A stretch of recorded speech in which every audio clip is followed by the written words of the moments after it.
Hey folks, welcome to Bear Mountain. Today, I just wanted to kind of give you guys an idea of how to put together a low-cost way to maybe protect small fruit trees from deer predation. We've had a bit of a problem in our little orchard that we planted out here. It's not in an area that we can conveniently put up a real live deer fence. In the past, we've tried different things like deer repellents.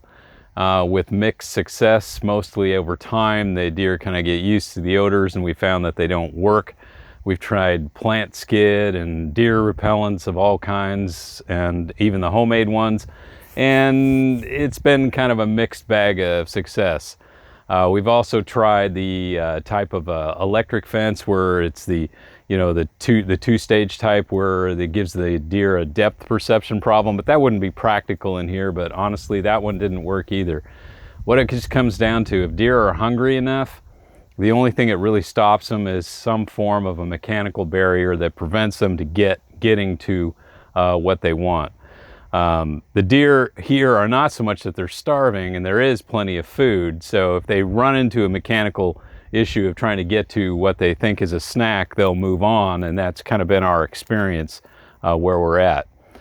So what you're looking at here is one of the structures that we built. This is all from just stuff we had here on the farm. We had some old black poly tubing that we used for low tunnels, fence rods. These are just typical 3/8 inch electric fence rods. You can get them at farm supply stores. A twist on electrical insulator to kind of give, keep the pipe from slipping down on the fence rod. So therefore we could kind of get some height. We kind of built, I guess if you want to call it, it's just kind of its own little enclosure around it, kind of like a little igloo around the tree itself. This peach tree here, we were able to get the protection on it before the deer damaged it. The deer looks like they came from the road, and so they kind of hit the trees that were further away from here first, and they might have got a little spooked in this area and didn't hit the peach trees because at the time when the damage happened, they weren't out as much as they are today. And so they probably, just had something else to do and got distracted and moved on. That was to our benefit. So we decided to come up with this kind of structure, and the only real cost to it is buying the deer netting. And this is just your typical 7-foot netting that's either for birds or deer that you can get like at a home center like Home Depot or Lowe's. You can buy it 7-foot width at 100-foot roll, and usually, in the old days, it used to be about 20 bucks a roll. I don't know what it is today, but it's somewhere in that neighborhood thing. And it's pinned down at the bottom, so with some stakes it came with the deer netting, and so we can't get kind of a push-up type thing on it, so they can't like sneak their head under or they'll get discouraged to do that. And so far it's been working pretty good. So the whole point on that, I guess this is you can kind of create something that'll give your trees a chance to get going. These guys are their first year, so what we're really trying to do is just get the roots established on them, and then begin working on their structure, in terms of how we want the branching to go. So anyway, this is kind of the idea of a low-cost structure that kind of keeps the tree, from getting nubbed off and prematurely pruned in a wrong way. So we have 2 peach trees. Let's just talk a little bit about our varieties that we kind of put in here. These were all bought as whips. It doesn't matter. We have peaches, we have apples, and we have pears. And so they're all on specific grafted rootstocks to keep them from a true dwarf to a semi-dwarf stage. So these are never going to be standard sized trees. And we put the spacing on each of these guys. You wouldn't believe this, but the spacing is actually 10 feet apart. And then when we walk further up, it's a little closer to 10 to 12 feet, depending on how I had to arrange things, but nothing's any closer than 10 foot apart.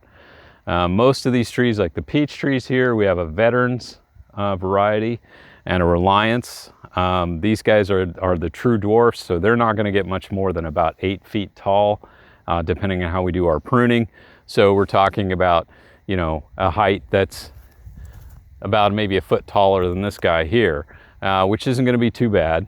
And the tree canopies, yeah, they're going to be pretty close to each other, but it's all going to be, the idea behind it is that we're also going to use this a bit as a privacy thing for the house, you know, when the leaves are out, and get some fruit off it at the same time. So one of the things about the peach trees that we decided is it's important to take apples that are apples and peaches and pears, etc., your fruit trees that are adapted for your area and your climate. As an example, these peach trees are a later blooming variety, so we're talking about blooming that's going to be more like late March to early April on these guys. For us, in our climate, that's perfect, because peach trees like are grown in California or maybe in the southeast would tend to come into blossom sometime late February or early March even, you know, in that time frame, depending on where they are. And so something blooming that early up here would be a disaster. We'd have no peaches at all. So that is important to, you know, take a look at that. Also, disease resistance is an important thing. These two varieties have some resistance to peach leaf curl, and which is a nasty little fungal disease that affects the leaves and the growth of the tree.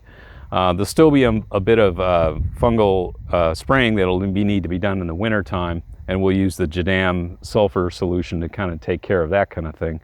But the point, what we're going to have here is disease resistance. We're looking for the vigor in the trees, which these guys are already starting out to look pretty good. And that's kind of what we wanted to focus in on each of the varieties.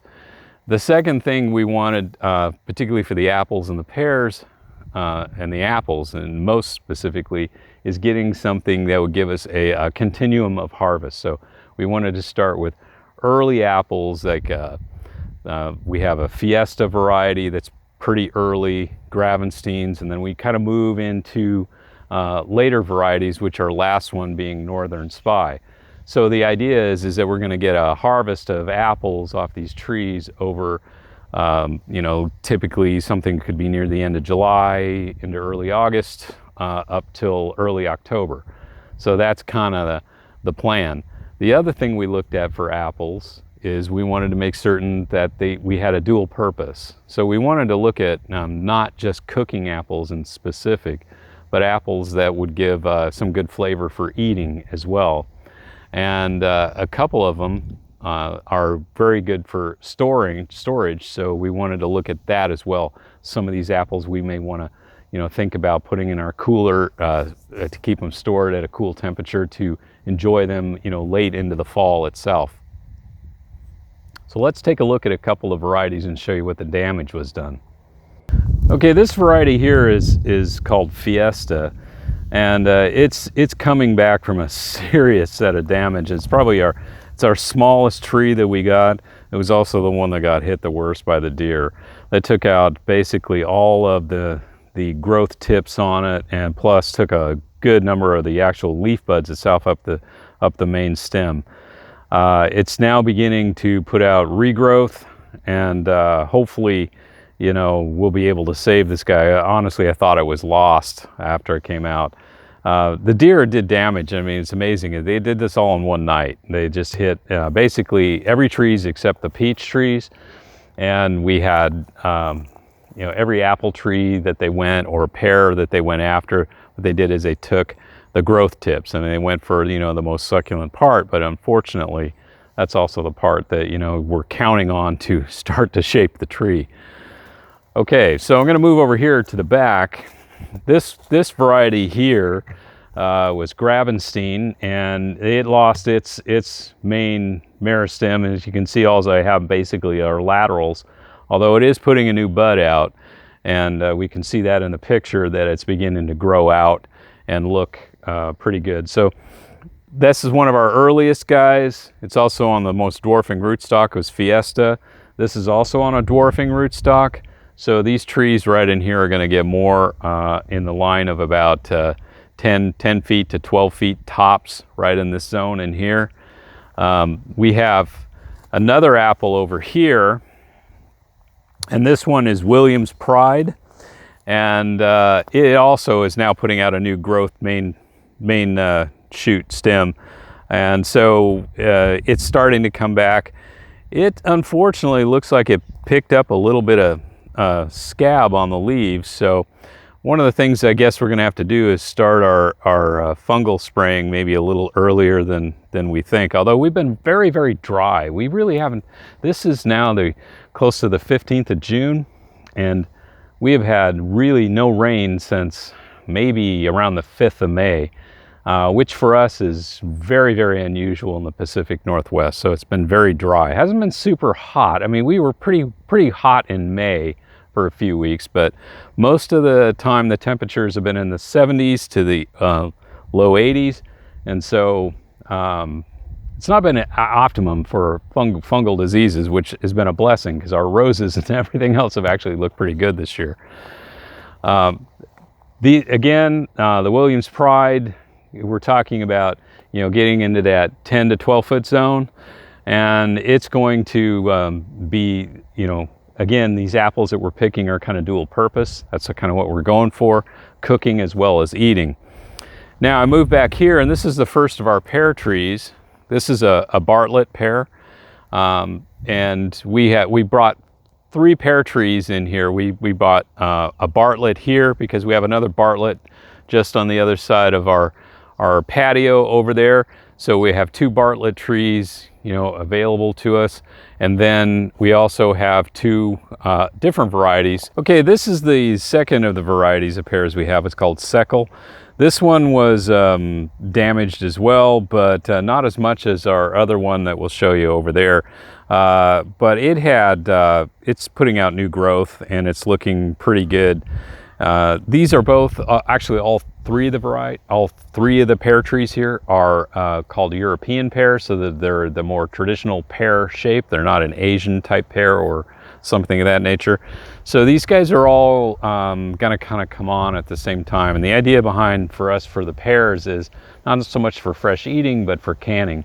We really like canned pears in the winter time. They do store a little bit, but when they tend to come on, pears for us tend to kind of like they all get ready to go at once. So in our canning process, what we'll typically do is we'll pick them when they're slightly green and they're kind of easier to release from the tree, and then let them ripen up in a room temperature in a dark area for a day or two till we get that nice little yellow color on the skin. And that's kind of the idea for these guys. Now, the apple trees that we have back over here, okay, this one is Sweet 16, and it was, the lateral were more damaged on this guy than the actual growth stem at top, but it did get nipped.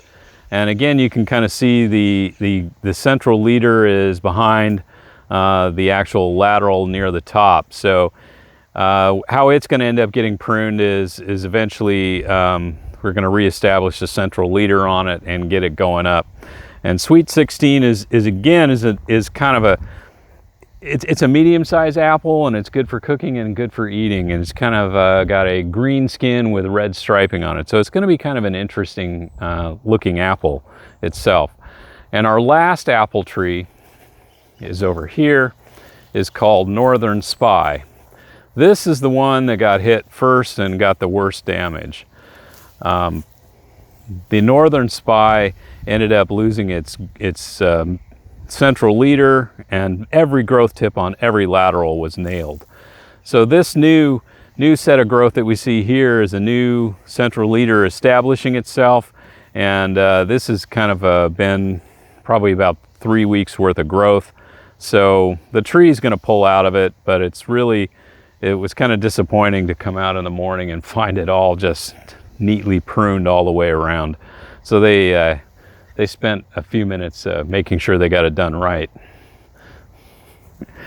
And Northern Spy is probably going to be our latest apple that we're going to be harvesting, and it's also probably the tallest tree, because when we put these in, what we also realize is that predominantly our storms in the wintertime come from a southwest direction, which is that way. So when we get higher winds, this is kind of almost near a peak of our little hill that we live in. Our house is actually below the crest of the hill. So lots of times when we get wind and stuff, it comes and it actually, the majority of it goes over the house, and it's kind of like we get a little bit of a shelter effect from the back side of the hill. This out here is going to get more of the storm. So what we did is we put trees out here that would get a bit taller, but definitely have more aggressive root systems. So these trees here will be 14 to 16 feet, depending on how we train them, which is a good height. But we're going to try to keep them down in that 14-foot range, or maybe a little bit lower than that if we can, but not too much. And these trees are going to have a better root system, I should say not necessarily better, but a bigger root system. So the tree can kind of take a little more of a pounding out here than, say, the peach trees that are down below are not going to get the same amount of wind as they'll get up here. So the peach trees, again, being the smallest of them, about 8 foot, up to here where we could go to 14 to 16 feet. And the same with the pears. The pears will be somewhere around 14 feet.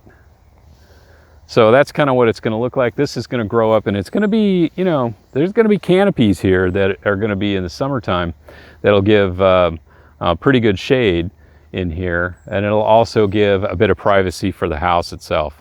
So people coming up the road can't necessarily see down and see into the house. Kind of gives it a little bit more privacy. Any thoughts? No, just want them to grow faster. Yeah, they're all whips, in a sense that they're 2 to 3 year old trees. I do have one question. Yeah. Will these will igloo netting protection things be tall enough for more than 1 year, or will we have to do something different starting next year? They'll grow that well aggressively. As you can see, this one probably by the end of the season is going to be near the top, but one of the things that can happen is we can raise this up.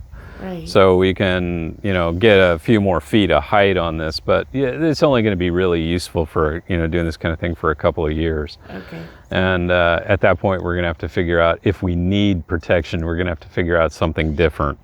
This is not a long-term thing. As a matter of fact, as soon as the season's over, these are going to come down. They're not going to be here in the wintertime. And then the other thing... Why would you take them down during the winter? Well, it's basically because I don't want them blowing around all over the place. And if we got a rare snow event? Yeah, I don't. This actually netting will catch snow, and I wouldn't want to kind of crush and stuff. So it's just easier to take them down. And the netting we have found, even though they say, oh, you can get, multiple years of use out of it, what we found is the UV tends to work on this netting, and that it becomes easily terrible, easily can rip, usually by the second year. So it doesn't take a lot to just start snapping this kind of cheaper netting apart. So it's unfortunate. It's really only got maybe 1 to 2 years worth of use, depending on, the condition that it's in. We'll save them to see what they're like, but as we take them down, if you can kind of feel how one plastic ends up getting, a problem. And then the other thing that we're going to do is we still got more cleanup work to do back here. We got some of these cherry hardwood things that were root sprouts that became their own trees, and some of these guys are going to be taken out and cleaned out. So this area is going to look a lot cleaner as we go forward.